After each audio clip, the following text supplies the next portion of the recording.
My name is Gretchen Reyes. I am a full-time faculty member for the business department. I teach management. Always say and joke that I teach the social side of business, not the accounting side.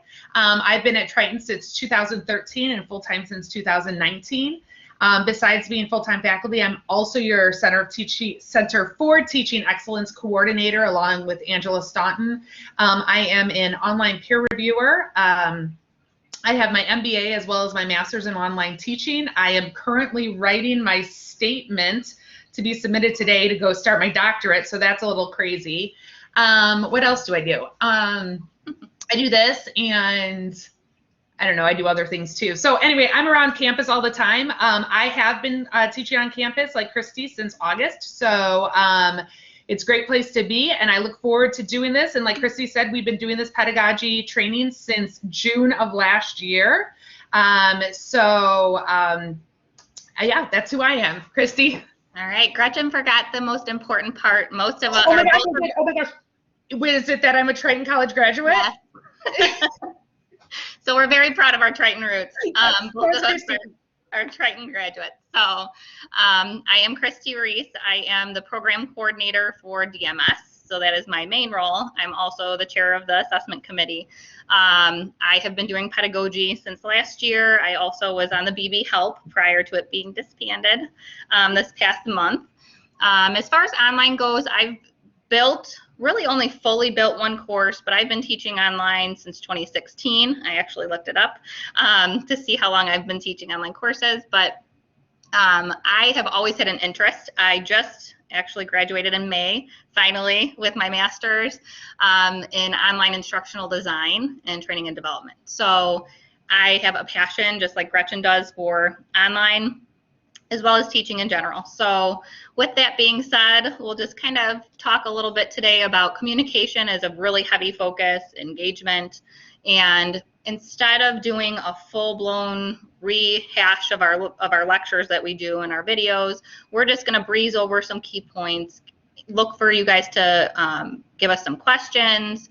I can give examples. We can pull up our Blackboard if you'd like. Really, we want this to be your time and whatever you need to get out of the pedagogy. So with that being said, we can go ahead and just kind of get started.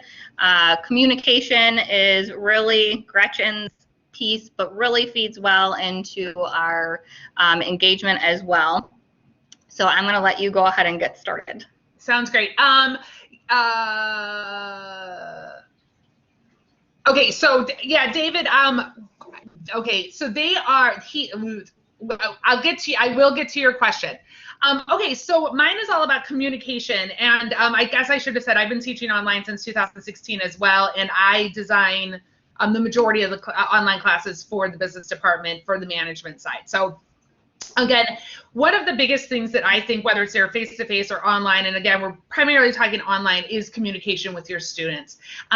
When you have communication with your students, whether it is, emailing with them, even creating in an online class a discussion board forum for your students to talk to you about, it's really important to build what I call that sense of community. Especially in an online class, because when we have a face-to-face class, we see each other, once or twice a week. You get to know that student well, and so forth. In an online class environment, though, you don't. All you really see is the students' homework and their writing, and we're going to talk a little bit more about icebreakers and how to build a community in that communication part. But again, my biggest thing that I always say to everyone is, in an online environment, you can leave your students feeling that they're on an island. And you don't want to do that, because if your students feel that they're on an island, that they can't get a hold of you, that they don't know how to reach out for help, that they don't feel some sort of connection, that student most likely will fail your class or withdraw from your class. So again, that communication part of an online class is extremely important. Krysti. Yeah, and we're going to talk again about, starting that communication early and different techniques used in the classroom. But it really, engagement and communication are so hard to separate, and that's why we do our talk together and this workshop together. So again, just keeping communication and thinking not just, you know, student to student, but also student to instructor, and how important it is to build those relationships so students don't feel alone. And with that, we can go with setting our expectations. Yeah, so when we set our expectations, and this is really important, and it should start, a couple of ways that I set expectations is, number one, I do it always in my syllabus. My syllabus, if you read my syllabus, and Calvin is, if everybody saw, Calvin and I work in the same department. He and I both teach the business side of management. If you look at either of our syllabuses, we very clearly lay out in our syllabus what our expectations are of our students. But besides that, when I send out, and you'll see this in my videos, I talk about my weekly announcements that I send out. When I send out my announcements to my students, I send out, again, what I am expected from them that week. Also, like, for example, I just started my 5-week online class, and I start my 8-week online classes on Monday. Tomorrow, I will actually send out my first letter to my online class, which is my welcome letter.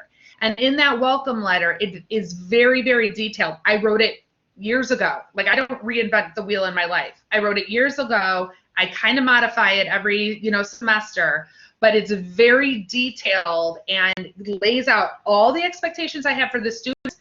But most importantly as well, it also tells the students what they should expect from me.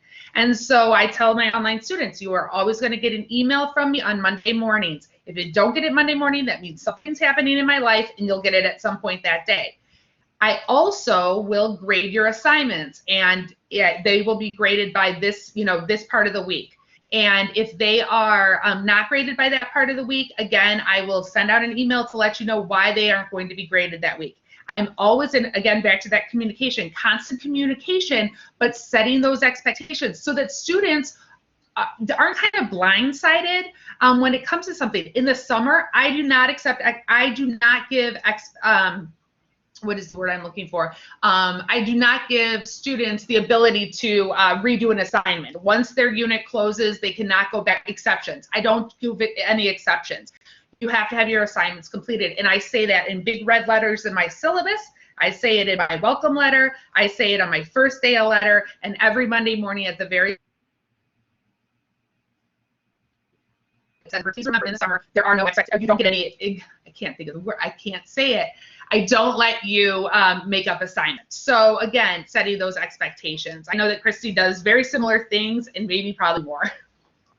Yes, so I would say my syllabus is long, probably too long for some, but I detail everything in the syllabus, as well as just kind of set expectations early for what I expect of students and then what they can expect of me. A lot like Gretchen said, I never accept late assignments, and that's just because I kind of set that precedence from day one in our program till you leave. So that's just kind of my standard, but I make sure that students know that, you know, day one, here is my policy, here is the syllabus.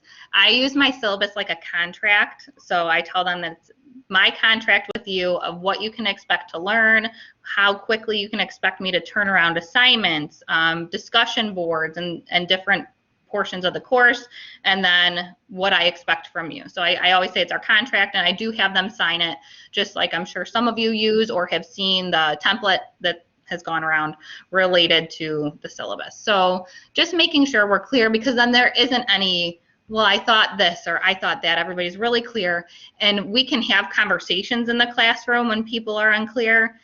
It's less likely to happen in an online platform because sometimes students either don't feel comfortable or have that relationship with you yet in the beginning to say, hey, I thought this. So very, very clear. I can tell you too, like for me, we'll get to videos, but I actually have a syllabus video, which is terrible that I have, but I go through for every semester and do a syllabus video.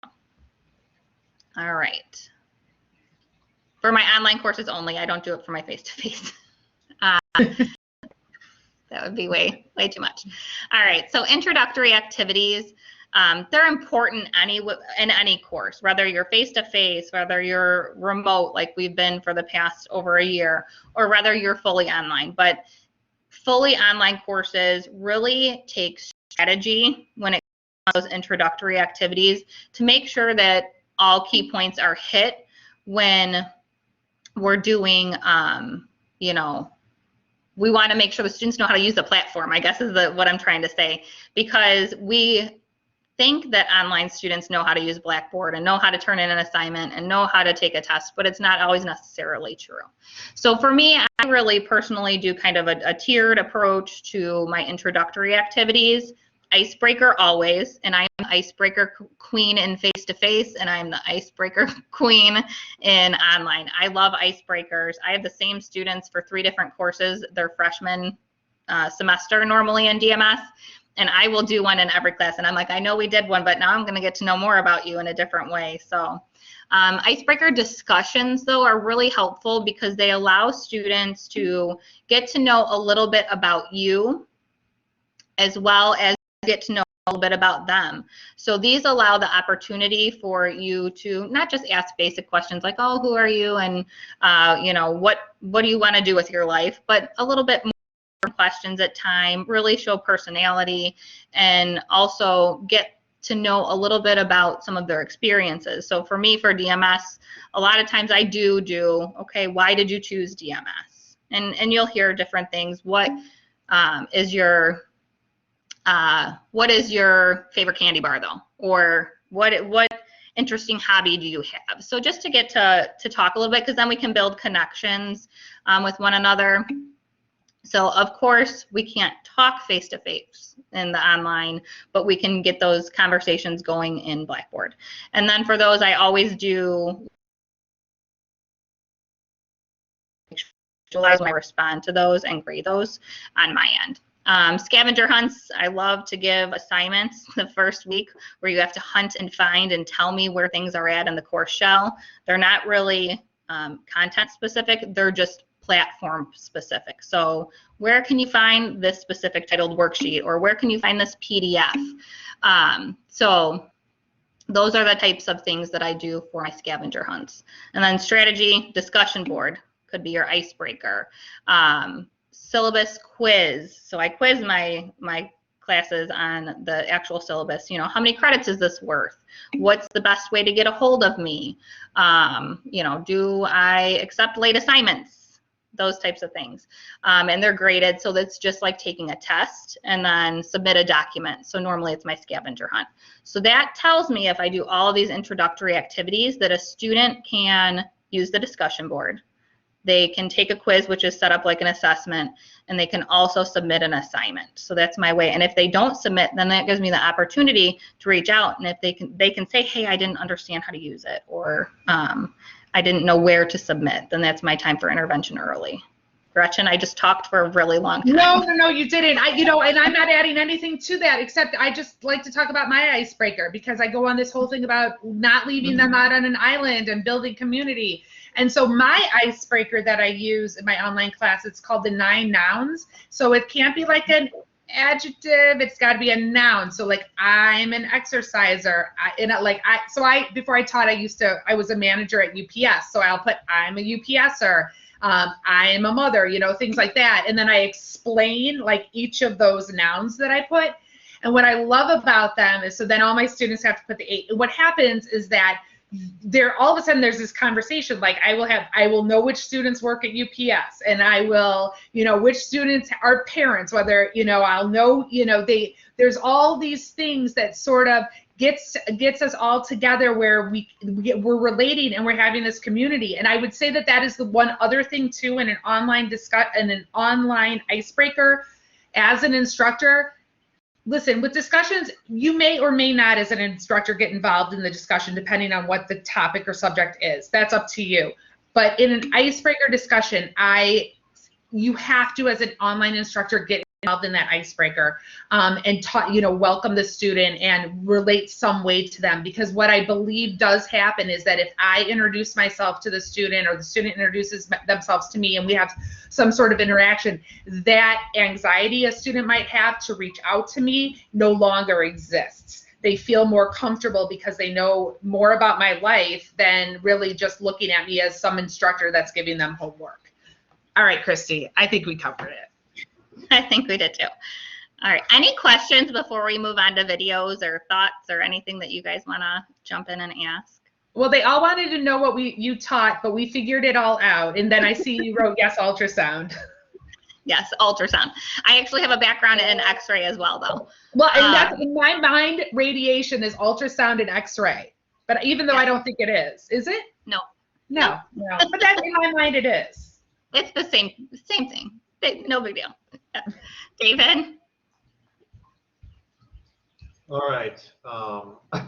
I'm really sorry. I was having a hard time with my mic and visual. I was really confused with the discussion board. The first week, I replied to one that said anonymous. Following last week, and this week I went through all your teaching, and I looked into to see that you need to post by today, and I can't download the discussion prompt. I don't know if it's my computer or what. So, but I was able to download the stuff, the things Beth did. So, in my last question, I know this is a lot.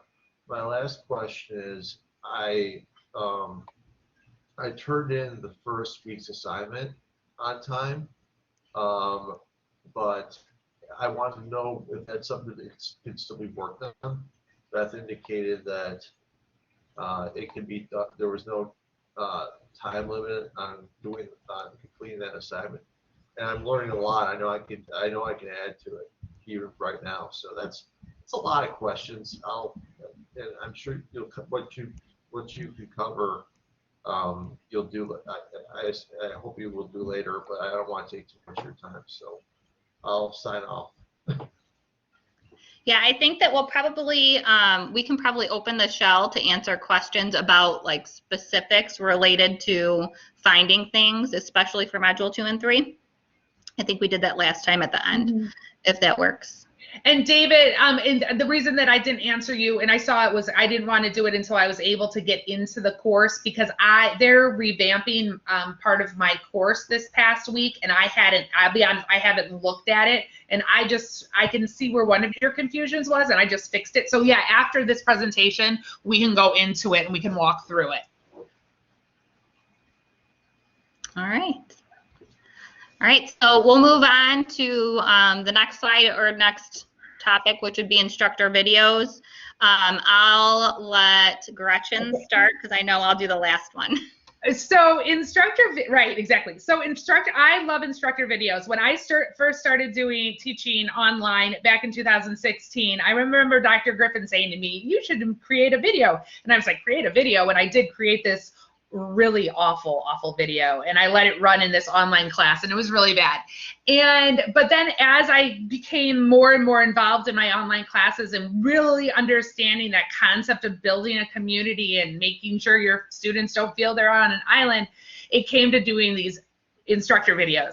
So I create an introduction instructor video for my online classes. Now, I teach pretty much the same 5 or 6 online classes throughout the different semesters, and I created, like, this past fall, I revamped all my instructor videos.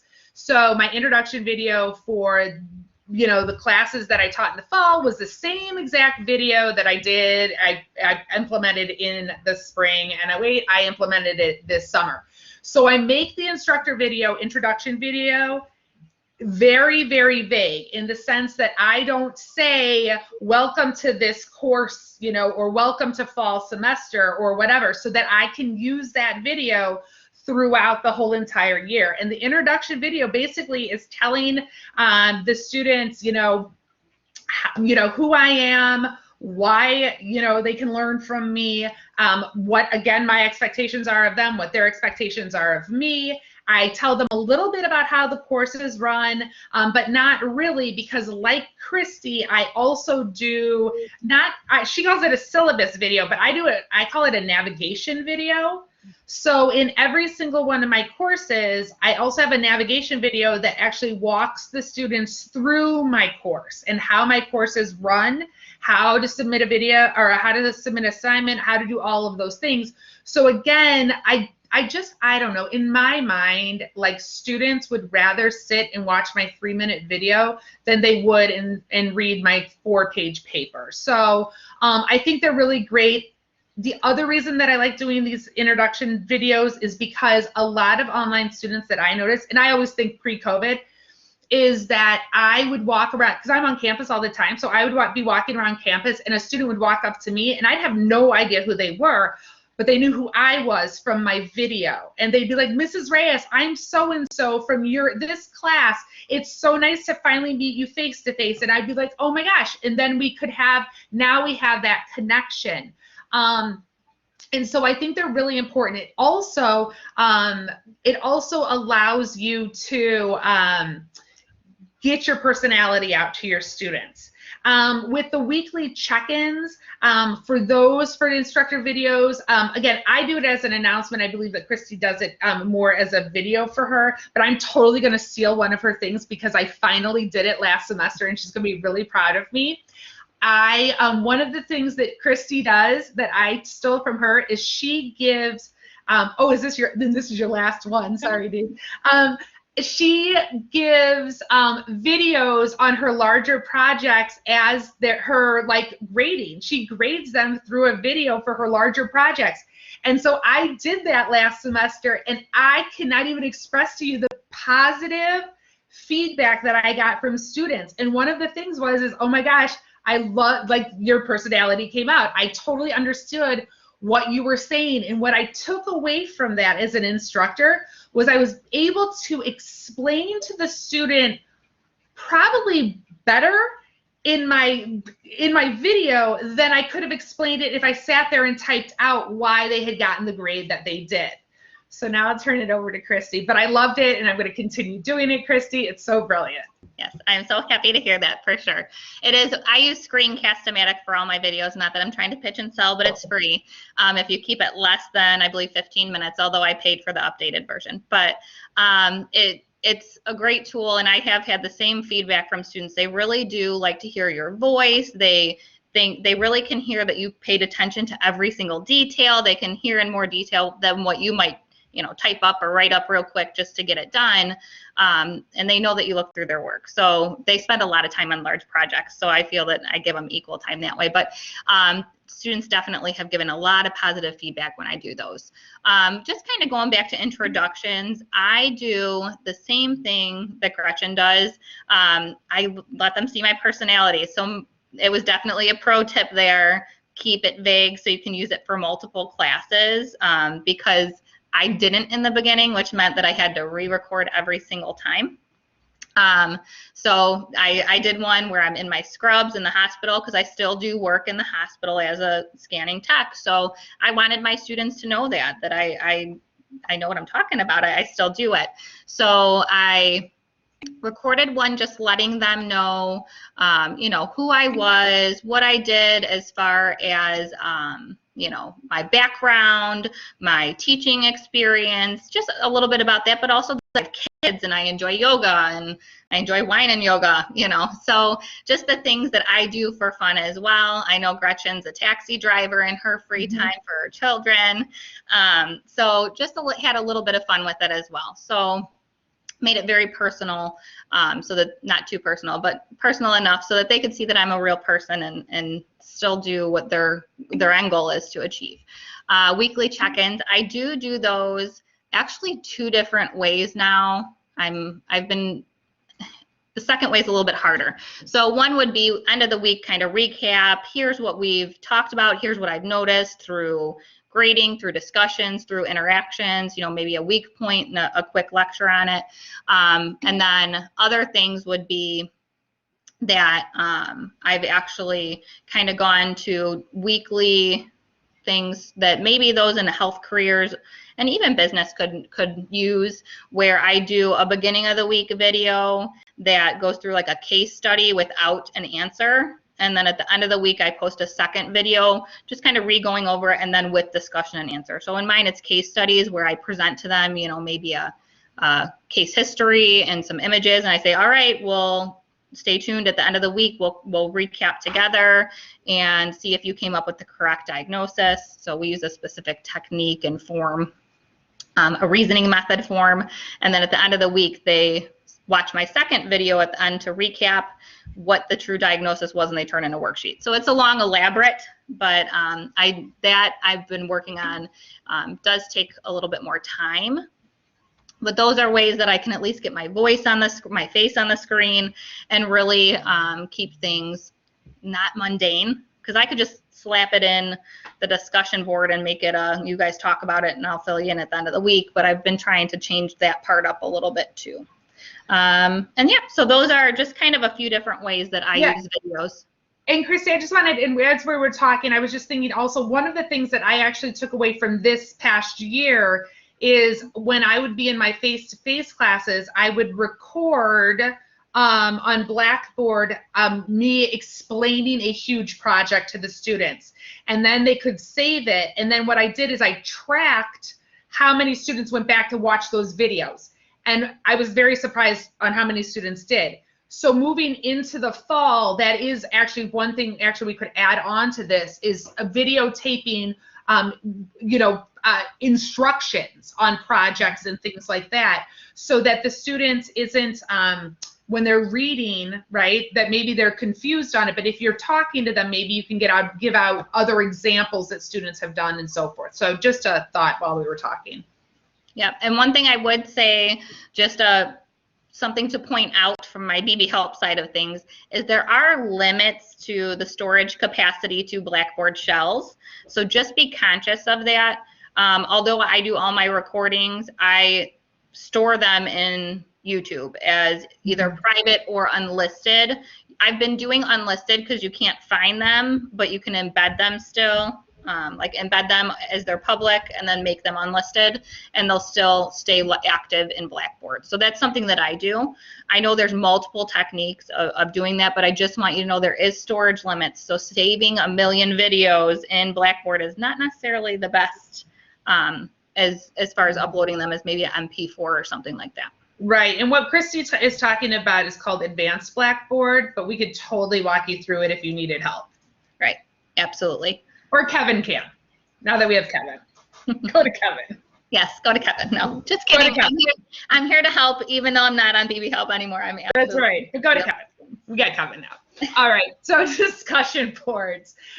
So this is sort of my bread and butter. Like I said, I'm in a conference right now, but I'm really with you guys instead. And this morning it was all about discussion boards.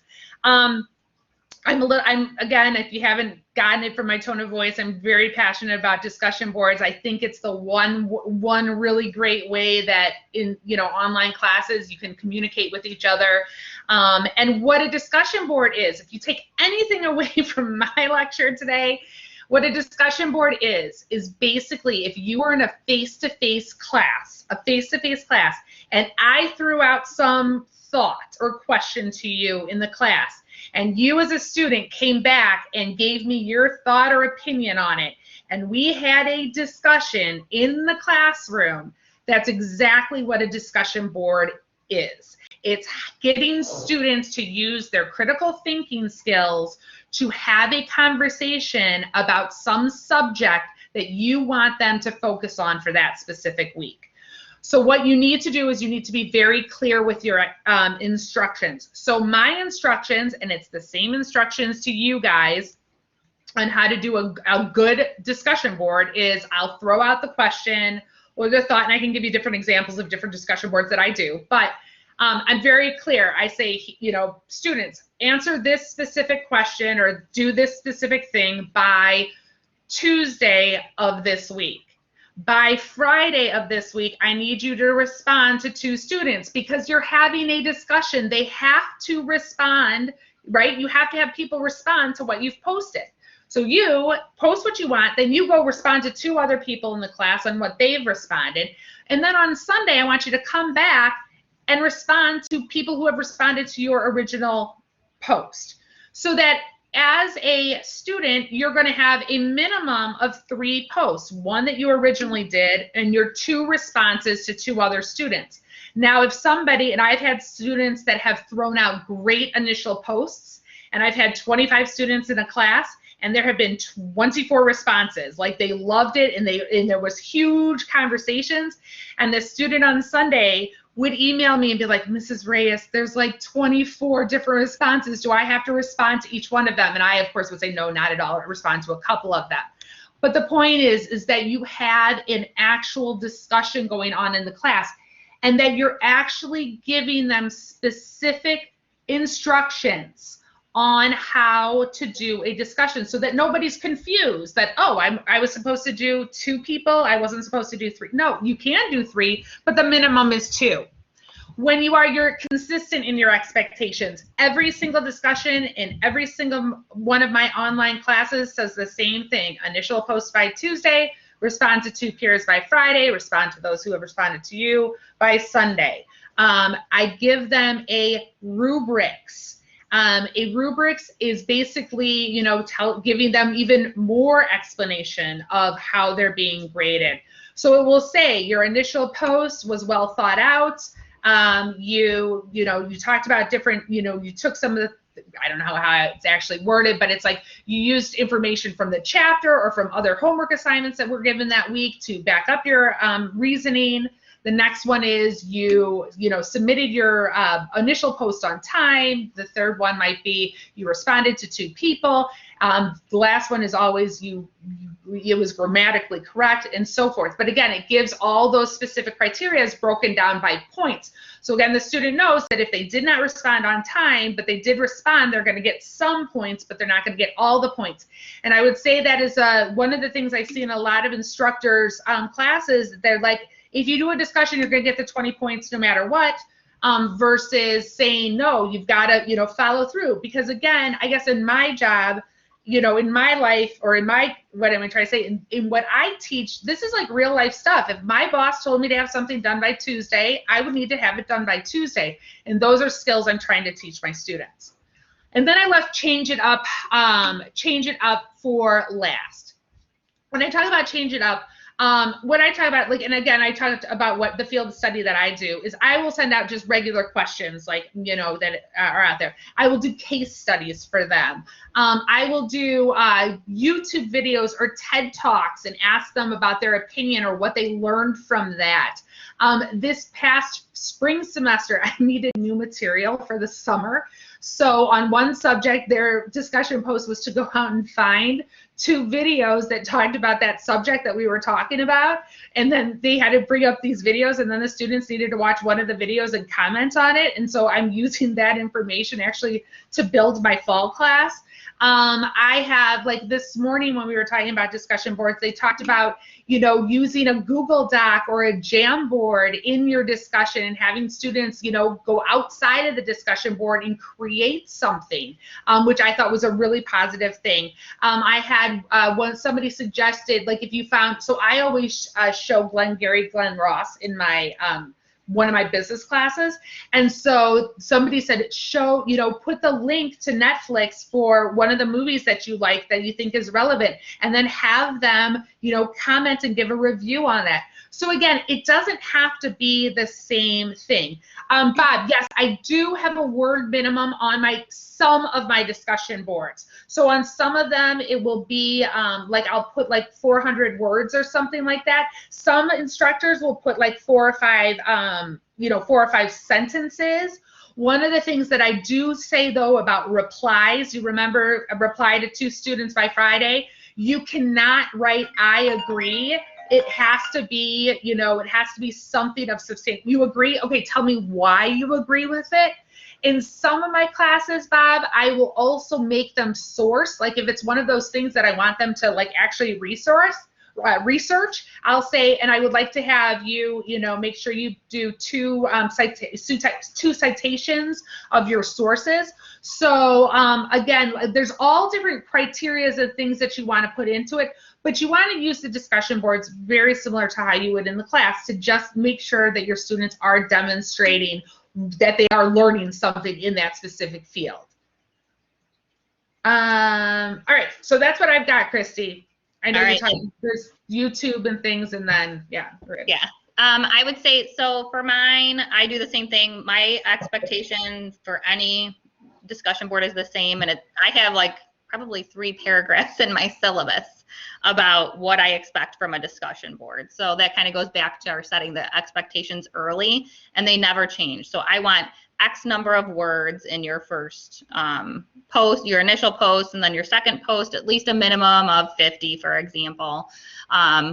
First post is due Wednesday, respond by Friday, wrap up Sunday. So every week is the same when I do the discussion boards. So kind of just making sure you're consistent. It's helpful for the student and for you too, to check in during the week and make sure that everybody's engaging. Changing it up for me, just kind of the case study based approach, because I do a lot of that. For ours, it gets boring if you say, oh, this patient came in with this, and what do you think it is? So changing it up, and maybe just the delivery method. Instead of giving a patient history, now I'll give a diagnosis, and you come up with what you think a history should be, or look at these images and think, discuss what, create a patient history and a diagnosis, and go a little bit deeper. So I do things like that where I change up how I deliver the information with case studies. I've also started including articles, especially with COVID. It made it a little bit more to keep things relevant. I pulled COVID in and gave an example of 2 different hospitals that use 2 different approaches for their imaging. And I asked the students to pick, like, which one do you think is better and why, and defend it. And then I told them after that I work at both hospitals, and here's why I agree with both of them. And I was able to have those conversations. And here's why middle of pandemic, towards end of pandemic, why my mind would change. So they were able to have those conversations and really connect with the article I had posted about it, what they read in the book, and just kind of their clinical experiences. So you can really have some engaging, in-depth conversations and really make deep connections just by changing it up. It doesn't just have to be a simple question. You want to make sure it's one that they can have conversation on. And then rubrics. Become a big fan of those. Gretchen really sold me on those early on in this process for us. So they do make them easy to grade. You have your rubric. If you embed it into Blackboard, for me, I have a touchscreen computer, so it's tap, tap, tap, type in a basic comment and grade it. So it really does help kind of speed things along, and also helps you to be consistent with your grading. So, they know exactly why they got a, 2 instead of a 3 on that category. So. Right, and and actually even with the rubric this summer, because I for this summer I thought right off the bat I'm gonna because in the summer you get students from all over versus during the regular year where most of the students I've online I've had before. But I did say, if you don't see a comment, if you get the full points and you don't see a comment, you can, I said, it's because you did everything right. If you don't see a comment but you didn't get full points, go back to the rubric and read it. And I put that in my syllabus, and I put that in my welcome letter, and I put it the first assignment so that they would understand when they're going to get a response and when they're not, because the rubric's so easy to grade. Click, click, click, done, moving on. So yeah, absolutely. I love them. Me too. I do not too. They're a little bit, I will say before we move to journals, it's a little bit of front work, right? Embedding them and creating them inside of your course shells. But once they're there, you can copy them, you can reuse them. So they're great. Yeah, and exactly. My discussion rubric is the same discussion rubric I use in every single one of my online classes. So it doesn't change. Journals. So when Krysti and I started this a long time ago, we talked about journals, and I was in love with journals. And I might have gotten a little away from my journals now. But let me tell you why I love a journal. I don't use wikis. Krysti does, and she's going to talk about those in a second. But with journals, what I loved about journals is that I teach a class where there's really it's really more on that the student is understanding the concepts and the laws of safety. And so there's really, I could test them on the laws and things like that, but really what I want them to do is I want them to be having a conversation with me. And I guess you could say, you could use a discussion board. I could, but the thing is with the discussion board, it is in a private conversation. Everybody in the class can see what's going on. So even though journals, and Krysti's going to come on and say they can be public, and they absolutely can, I always kept my journals private, and I would have conversations with my students throughout the semester about the subjects that we were learning. And some of them, and I could go in during the week and I could prompt them with a question, like I might be doing their homework or grading their homework, and I can see that they might not be understanding a certain safety concept. So I might go into their journal and write, hey, I was grading your homework. I noticed that maybe you aren't understanding this. Can you explain your thought process a little more to me? And we'll have a private conversation inside the journal. What I like also about journals is it's one of those things that the students can go back and read like a journal. So I think it's a great tool to utilize with your students in the right environment. I know Krysti now does use them for something else though. I use them. Well, I use them for a lot of things. Yeah. I use them in like every class now because Gretchen sold me on them, and then she just forgot or stopped using them. No. I changed the way that I'm doing things in that class, and it worked well. I might go back to them this fall. I just changed them that last semester. So no, I like them. So I use them a variety of different ways. So I have more recently started using them more routinely in my classes. And again, if this tells you guys anything, me and Gretchen constantly change what we do and change it up because we don't want to stick with one thing just because we think it's okay. We want to always improve. Growth mindset is something that we'll talk about towards the end of this. But with mine, so I use them in a variety of different ways. And one way that I use it is I give students 3 questions a week that they can answer, and then I respond to them. So, for example, what is your biggest takeaway from this week's module? Like, what will you use most, for example, in the clinical setting, or as you advance and start evaluating images in my case? What do you still not understand? So essentially, what is your muddiest point that you'd like me to give you some clarification on? And then the third option is really anything related to clinical, not necessarily even related to this course, mostly clinical in my situation. And I found that is an open door, right? So if they're having a struggle, whether it be academically for that second question or whether it be in the clinical setting, they can come to me and ask me that question, or I experienced this. The amount of experiences that students have shared with me that I know I would not have been able to talk about previously because maybe they wouldn't have been as open in a discussion forum or in the classroom has been, it's been crazy. And it's been wonderful because it's allowed me as an instructor to really form a bond, a stronger bond with the student, and have that communication that is not only necessary, but also so crucial in an online environment to make sure you really formulate a relationship and help them moving forward. So there's that one. I also do one related to lab now that I have, to where my students are essentially broke up into 3 separate groups, and they have different tasks that they have to do. So each week I'll put a specific amount of critique within that journal, and then they can give me a reflection afterwards, and it leaves room for them to ask questions or seek clarification as well. So it's kind of our private space to do that. And one other thing would be using a journal as kind of a way to track progress. So they can journal about, for example, if they have like a whole semester long project that they do, they can journal about that as they go with specific, usually targeted questions or hit points along that process. So it can be used really as an academic, not just personal conversations, but also showing progress and development.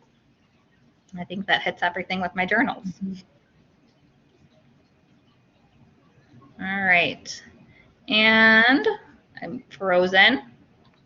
Let me see if I can flip it. There you go. Got it. All right. So wikis, I love wikis, but I love them for a community style activities. So that's the biggest thing. With the difference between a journal, which is normally private, and actually, Gretchen, I think it's only when you like course copy that you can make it to a public one. Oh, okay. I believe I've figured that much out. But wikis are community based. So they're more of like Google Docs, if you will. You can do community or notes, for example, is how I use them, or a glossary of terms where people in the class can just, or students can go ahead and contribute a specific amount. So I do mine more as a as assignments. So when we get to heavy topics, and I can tell, you know, about this point in the semester, everybody's just kind of getting tired and a little bit overwhelmed. I'll do, all right, we're going to do group notes, and you're responsible for contributing 4, you know, pieces of information. One has to be a definition, one has to be an image, one has to be this. I'm very specific with my instructions, but they can go ahead and go in there and contribute that, and I can grade it because it tracks all of the changes that they make in the wiki. Now, I will say I've used wikis for signups for things, so meetings, you could use them for student meetings. You can also use them, gosh, I'm trying to think of what else I've used them for. Community notes, glossaries are probably my key ones. We did a collection of pathologies, for example. Everybody was responsible for 1 page of pathology, and they pasted it in there, and then they could download it and save it as Word docs, so that was helpful.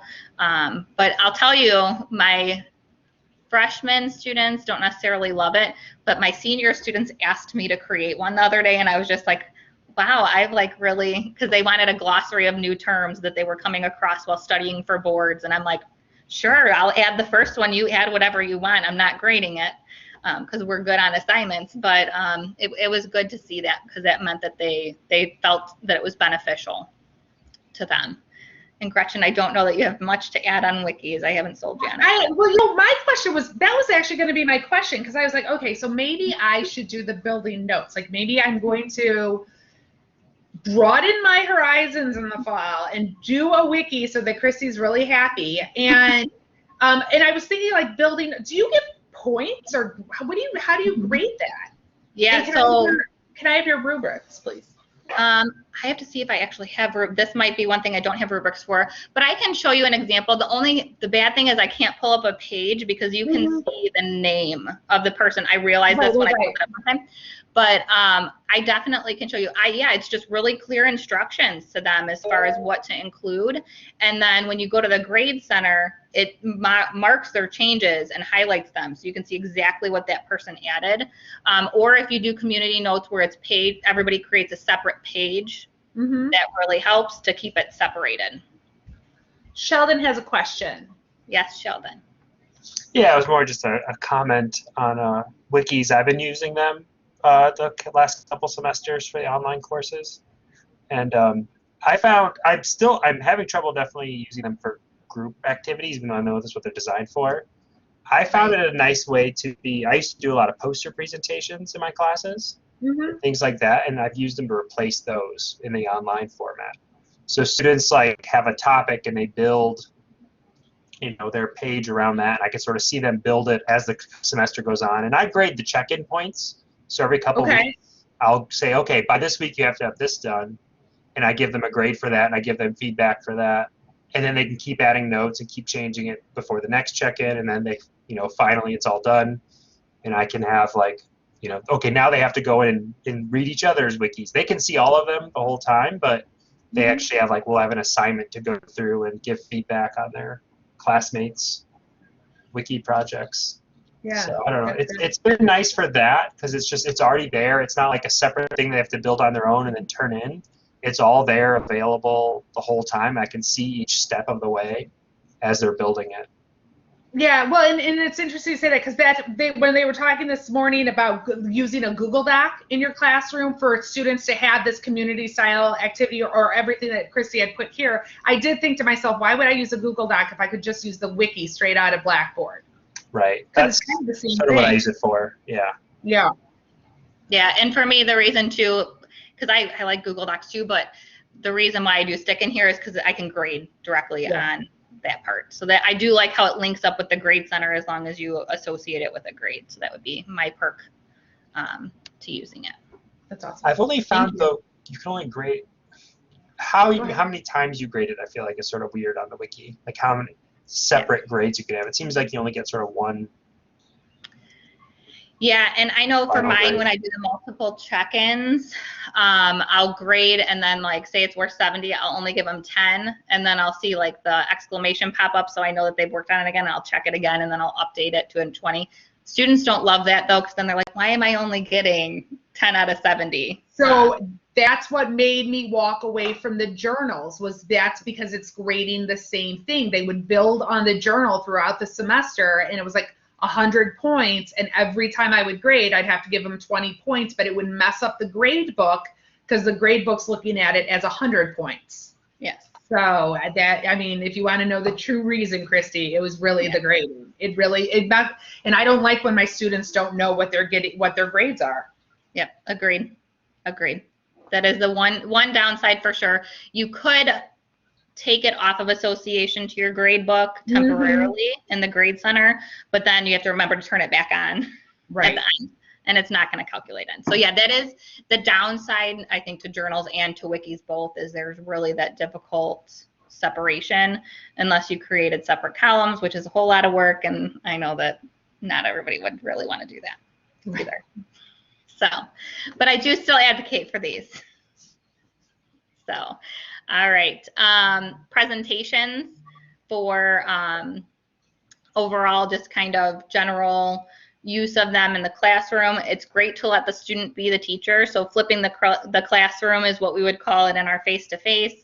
You can equally do that online. So whether it be you know, them creating a presentation, a demonstration, you know, how they decide to really give these different representations of their learning can vary from discipline to discipline, and giving them the opportunity to take charge. Really, you can see some amazing things happen. And I know Gretchen has great examples of what she uses in her classes when it comes to big projects and things like that. So I'll let you take over for a second on that. Yeah, so when I do presentations, I actually, and again, this is a little advanced Blackboard training, but I will create groups for my for my classes. And I will then have them do create a presentation to be submitted to the instructor. I have done it as a presentation, and I've also done it where they've gotten together and they've worked on a paper together as a group project. I've had students do single presentations as well, where they are given a topic to research, and then they come on and they have to give the presentation. That's more of a newer one because of the Blackboard Ultra that we have been given. And again, for some reason, this specific course, and I don't know, Krysti, if you recognize it, is not in Blackboard Ultra. But your Blackboard courses should all be now the new Blackboard Ultra. And what is great about Blackboard Ultra is you can actually create separate rooms. So let's just talk, because I do a lot of group presentations. So what I can do is I can do group 1, 2, 3, and 4. And what the students can now do in Blackboard Ultra is they can meet on their time. They can put the presentation together. They can record it, and I can go back and I can watch it and I can grade it. Back in the day, what would happen is I would have to give out a schedule to my students. So again, I think that's the easiest way you do it. You break it out into different groups. There are different groups, have them go in, record it, and then you watch the recording and grade it. What I used to do is I would send them, like, I'd say, okay, on the week of November 7th, I am going to send out, 15 different times. And the times had to be early morning, middle of the afternoon, and at night. And I can tell you they were always 8 or 9 o'clock at night.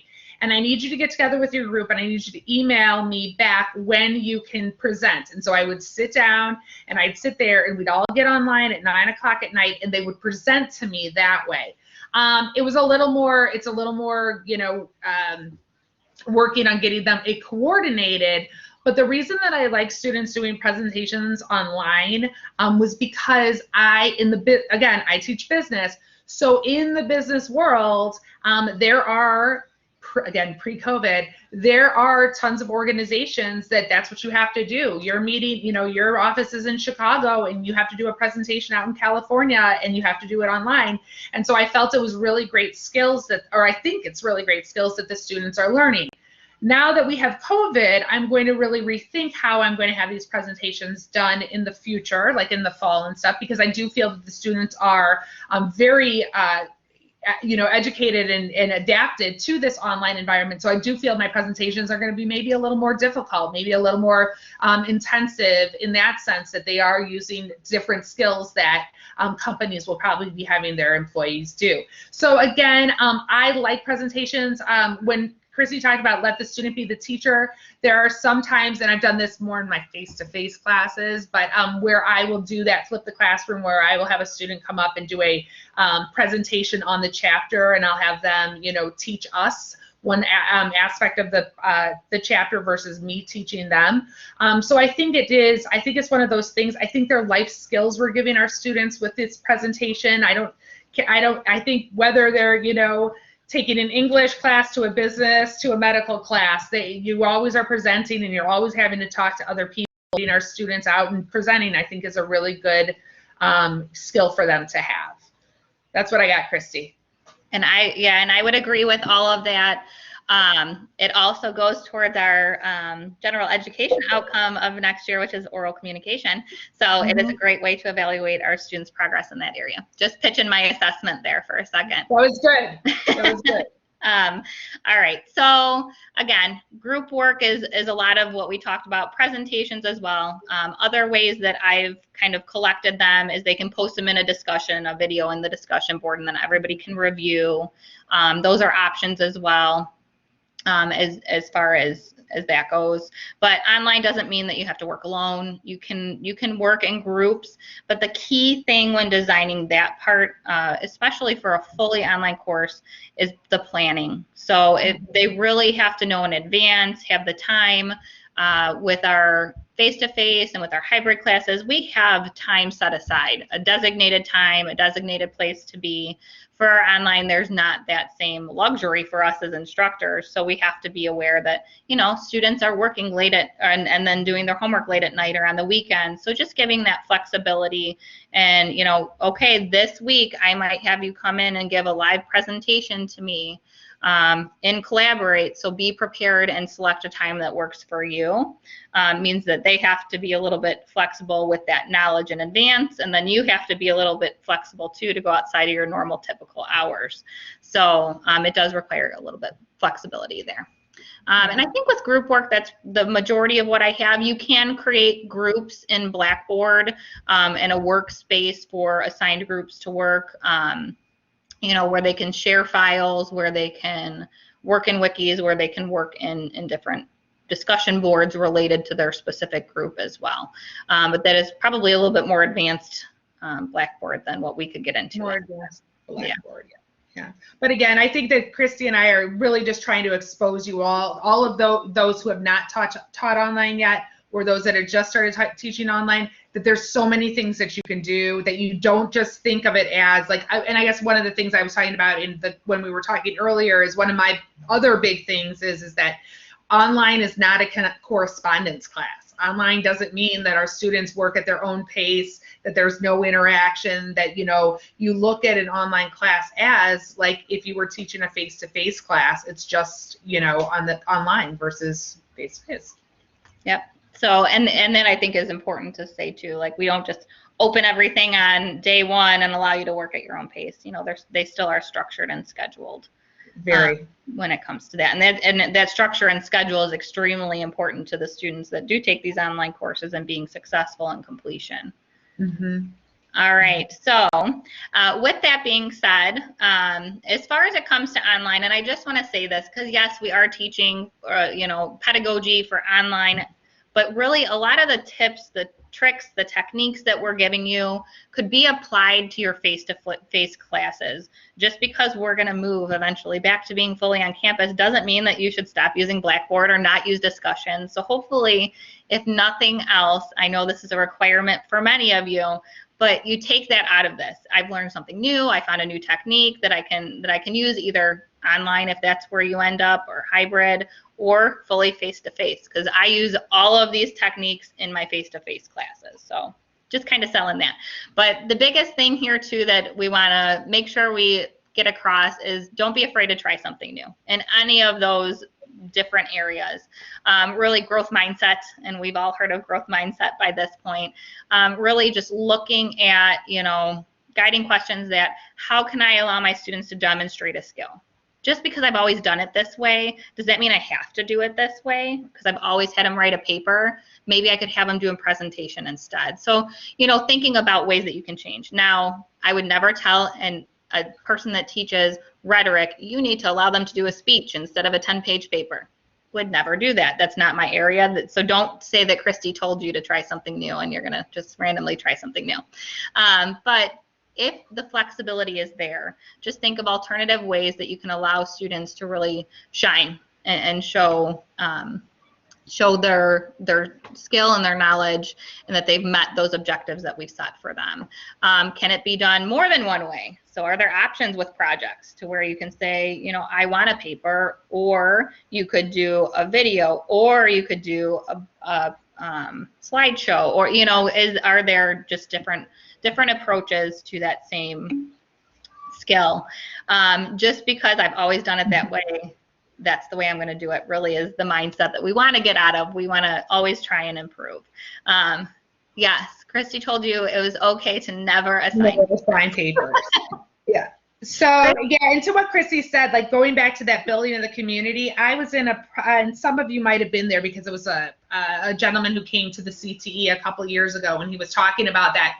Is, we work in a community where you have students from all different walks of life, and that some students, maybe they aren't as good at writing as they are, as if they could speak. And I say this in these meetings as well, and I tell all my students, my middle son is dyslexic. So for him to write a paper or do a presentation, it's way more difficult for him to do that than it is for him to do a presentation. And so taking my experience in my life and listening to this gentleman speak a couple of years ago, what I have done with the majority of my projects, and it's trying these new things, and it's worked out great, is I now allow my students, because in business there isn't a set number like Krysti was saying for rhetoric or for speech or whatever. So in my class, because they can do whatever they want to do, I say you can either write a paper or you can do a video. Again, it has to be extremely detailed because a 10-page paper is like a 10-minute video. So I have to be very explicit, and I have to explain to the students, even though you're doing a video, I need to see a screenshot of all your citations, things like that. I need to see an actual presentation that you're giving in this video. It needs to be creative, and I walk through a lot of criteria. And I will tell you, since I've been doing this, I've been doing it for now about 2 years, I only get, out of 25 students, I only get like 4 or 5 videos. I would like to get 20, but I get only like 4 or 5 videos, and the rest are papers. But what students, the feedback I've gotten from students is, Mrs. Reyes, thank you so much for allowing me to do a video. I do a way better job explaining myself when I'm talking than I do when I'm writing. And so I think it allows our students, at least in my subject, to demonstrate that they understand and can apply what I'm teaching them versus just, having them write a paper just to have them write a paper. So again, I agree with Krysti. Anything that's new, and if you've been listening to it all today, you'll hear she and I switch things up all the time. We're always trying new things. Sometimes it works, sometimes it doesn't work. I always am, sitting thinking of how can I implement this? How can I make my class more engaging, more motivating towards students to want to get on and complete things? I could give an example. I have human resources, for example. All of the courses, it's kind of like a cohort in a way. And the majority of the sophomore level classes are online. I have all my students in those classes.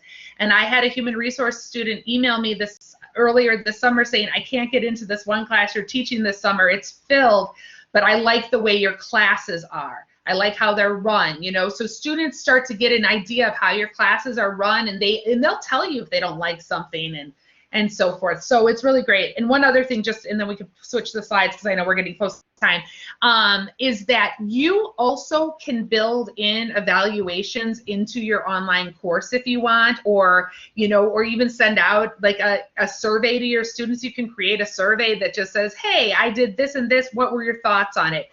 Get feedback from your students, see if they liked it, see if they, you know, thought it was great, or maybe they learned something from Krysti's class and they're like, but we did this in another class and I really enjoyed that. So again, and steal from each other. I mean, that's my other thing, right? We all steal from each other. Absolutely. Absolutely. So don't be afraid to try new things. Yeah, and like Gretchen said, if it doesn't work, it doesn't work, and you don't do it again, and that's okay. You know, it's okay to fail. You learn from it. So that's, you know, our biggest thing. Just try things new and steal if you can. If someone's willing to give you a technique, students give you that feedback. I do surveys. Probably have done more surveys since COVID than ever before. Just personal ones. I mean, we all get evaluated at some point, but just personal surveys. Hey, you know, what did you think of this? What did you think was, you know, the best part about this, the worst part, and what could I do to help you be more successful? So just as you change things up, check in, do those temperature checks with the students. So I found them extremely helpful also. All right, so I'm sure what all of you have wanted to hear. Right, so, all right. So for the deliverable for my module, okay, so there's a couple of things that I want to be very clear on. The only thing that I grade on is called assignment. Create an engaging discussion board prompt, okay? So it's like you watch the videos, all the videos, and it's the first thing that says assignment, create an engaging discussion board prompt. Now under that, and Dave, I fixed it, it will say discussion board instructions, and then it says module 2, enhancing communication collaboration in your online course. And that's actually a discussion post, okay, that you guys can sit there and talk and discuss on. I know that Krysti has more time than I do. I do not really go and manage those, but I know that Krysti once in a while will go into hers. I do not. I feel it's one of the ways that you guys can talk with each other. But the thing that I am grading, again, only thing that I am grading is the assignment to create an engaging discussion post. So it talks about, as you're going through it, it talks about, you know, what you're supposed to do. And there are 5, it says objective, what do you want students to achieve in the discussion assignment, determine the objective. So it asks you like these questions here. And your assignment, all you need to do, here it is. You've got your pencil and your paper. All you have to do is write a discussion prompt, all right? It should be a brief introduction that provides context for the discussion question and explanation of why you were asking that question. Okay, so you're going to put your discussion prompt. If you teach math, okay, and I throw this out to my math or my architect people, automotive is maybe another one. What I've seen that those disciplines throw out is and math is probably my best example, is they'll say, solve this math equation. That's not a discussion. That's an assignment. That's something for Krysti. That's not for me. What your discussion might be is, I don't know anything about math, but let's say like, what is the theory of why triangles have different degrees? Explain, and do you feel that there should be other reasons for that? Or something like that. I'm totally making this up. So again, you would want to take a theory in math and have them explain or discuss a theory in math or something like that. Giving them a equation isn't a discussion. It has to be something that's going to say, spike some sort of creative thought that will have people talking back and forth.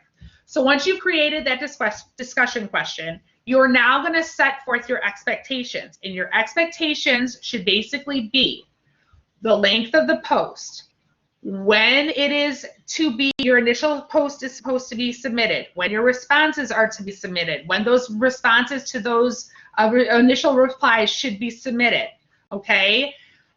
That is what it is.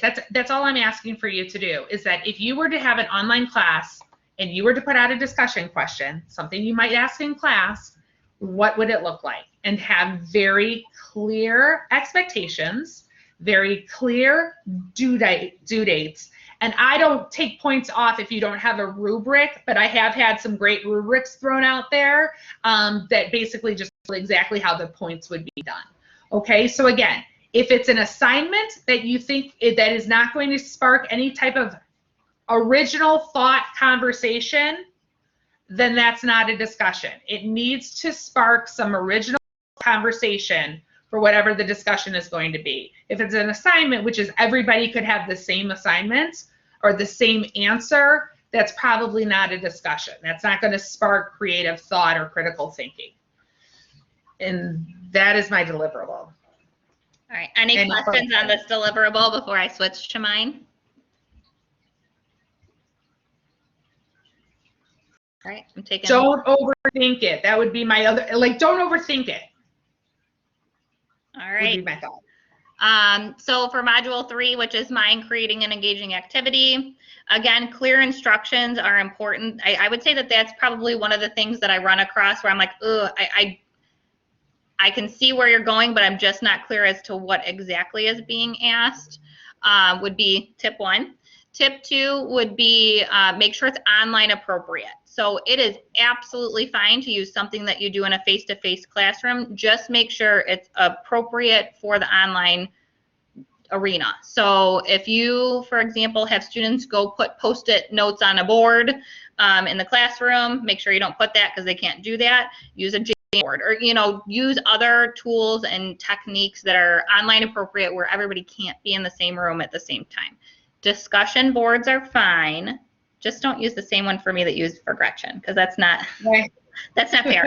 I do normally bounce in and check just to make sure that they're not identical. But think of ways, think of a wiki, think of a presentation, think of just different things that you can do to get students engaged. You could and there's, again, I have a variety of examples in the actual module itself, but using outside platforms is fine. Really applying real life scenarios is a great way to be engaging. Journals where there's conversation happening. I'm not familiar with WebQuest, but now I'll have to figure out what that is. Right. All right. So that's mine as far as it's an activity. All right. Yeah. I mean, those types of anything where you're getting the student involved in really taking ownership, right? So doing some investigation. I know inquiry-based learning wasn't on here, but I know I talk about it in my video, is a great way for students to really engage. So those are just kind of my tips. Again, why I would not approve a deliverable is because it's not online appropriate. That would be my biggest one that I run into, where it's clearly a face-to-face assignment that I can't, or I'll email or put a comment saying, hey, how would you deliver that specifically, that assignment? If you can walk me through, and then I can better understand the delivery. So just keep that in mind. Although we've talked about ways that it can be used just make sure that it's online specific for this deliverable. All right, so that's all we have for the presentation side of things. The floor is all yours for questions or whatever you would like us to show you. Yeah, real quick, before we ask, Dave, did we answer your questions? The one you didn't answer was for the first module's discussion round. So I didn't know. Hello? Yep. Yeah, I didn't know what to do for the first module in discussion. So I was able to see in yours, but I couldn't figure out, and I'm not hearing you very well. I'm not.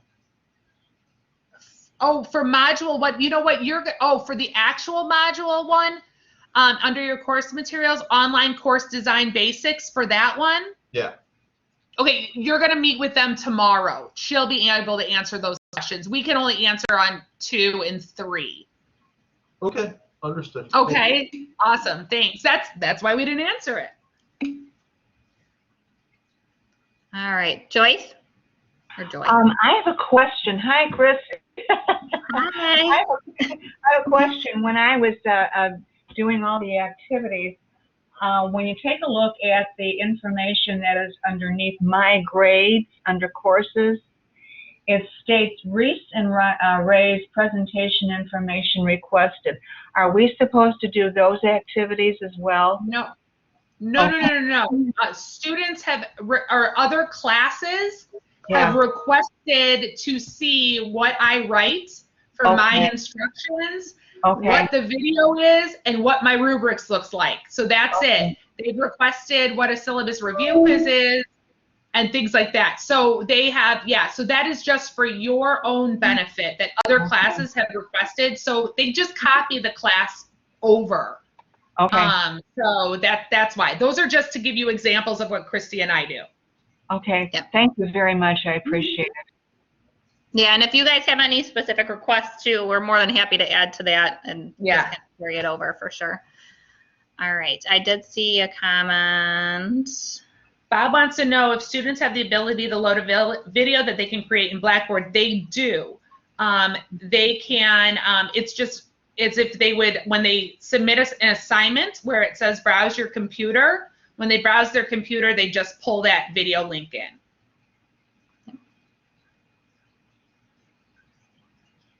So you would just, Bob, set up an assignment in the discussion board post. When they open up their forum, there is a place there as well that they can upload a video. Thanks for adding that web quest, Bill. I'm copying it now. Right. All right. Any other questions? Oh, thank you. Oh, thank you. John? This is Oh, you. there I we can't go. hear him. Yeah, I turned my mic on there. Okay, this is a question for Gretchen. Gretchen, this is more of what I did regarding your assignment. I had gone and posted it, submitted it, but what had happened was that when I had submitted it, what I basically did in the assignment was that I had used a mashup of Dr. Martin Luther King's I Have a Dream speech. I teach public speaking, okay, speech 101. So the essence of the assignment was for them to look at the video, and I asked 4 questions and to respond to that. Now, when I was putting together the assignment, I had put in the one section the video, but for some reason I had typed all the information as far as the instructions on the comment section. So when I had submitted it, what you see is you see on the assignment instructions, all you see is the video, and in the right-hand margin under comments is actually what I had supposed to written under there. So is that going to be an issue for you? No, John. Okay. No, good. it would have been if you didn't explain it to me. Oh, okay. Yeah. The other quick question for both of you guys that I have is that I noticed initially in the posting for the class is that assignments take up to 2 weeks to get graded. Now, is that from the 12th or is that the date from when we submitted it? That's from when the class closes. That 2 weeks is actually from when the class closes. So you guys just started it. So it's like 4 weeks, like you're done in 4 weeks, I think. And then we have 2 weeks after the grade assignments. Okay. But it's not, John, at some point this week, I will sit down to grade my online class, and I then jump in and I grade the ones that have been submitted. Yeah, so you'll have it graded this week. Yeah, I had posted mine, I think yesterday, I think I posted it. Yeah. So I'll post it this. Yeah. So So it's, that's how I do it. When I go in to grade my online classes, I just jump in and then, grade whatever's here, whatever's there in this. Great. And I have to tell you, just as a sidebar for both of you guys, I've been teaching at Triton for 15 years, and all of those 15 years have been in-person classes. So the online courses are a new experience for me. And I've learned a lot, but one of the things that I've enjoyed so far is that I see a lot of things that I'm presently doing in my in-person class. I can basically use that for the online courses. Like, for example, with Krysti, the example that I used for the assignment was an icebreaker. And that's something that I do in my in-person class the very first day of class after I finish my introduction. I have them go through one by one, stating their names, what their major is, what their hometown is, what are their expectations from the class, and so on and so forth. So I'm like, oh, this is cool. I could, see how, so I could see how I could transfer. So I must be doing something right there. So. Absolutely. I love it. That's awesome. And John, that's exactly what Krysti and I both, like, that's one of the things that we want to get across is you can do, whatever you do in your face-to-face, you can do it online. Like, nothing should stop you. Yeah, so that's cool. Okay, great. So that's pretty much it. Thanks, guys. Yeah, it's been, I really enjoyed both of your sections because it was like, hey, this is really cool. And like the things with having announcements. I use Blackboard to a certain extent, but not really extensively to it. And it's like, oh yeah, that's cool. I like that. And pretty much what I've been doing when we were doing virtual classes, instead of doing announcements in Blackboard, I would just send weekly emails to the students. And I'm like, well, duh, I could have been doing this instead. So, cool. Appreciate it. Thank you. Yeah. No problem. And I will say too, just to add, I usually check once a week. I'll say that into the Pedagogy to grade my assignments as well. They're a little bit, there's not necessarily a set for us grading beyond when the course ends. So, but yeah, I check in. I was just curious on that. Because like I said, I had gone and submitted yours. I'm pretty much, for the first 3 modules, I've already submitted the assignments, and I'm like, I check it every day, going, okay, it's still not, still not great. So it's a good opportunity to ask you guys. So. That's good. And absolutely, if anybody has any questions too, just kind of note that at the top of each module is our email address. So, module 2 is Gretchen, module 3 is me. So if you have any questions, be sure to email us and reach out. We're here. I'm on campus still. I never really have been done yet. So. Right. I was there last week. I'll be there this week. Yeah. So we're around. If you need anything or any guidance or help, or if for example, you see that you need to resubmit, shoot us an email if you have questions on the comments. We're more than happy to help. The only thing I won't do is do your assignment for you, but I will guide you in the right direction. All right. Well, that's all I think that we have if there's no other questions. All right. Thanks, well, thank you, very everybody. informative. Thank you. Thank you, John. Thank you, everyone. All right. Thank you. All right. Take care. Thank you.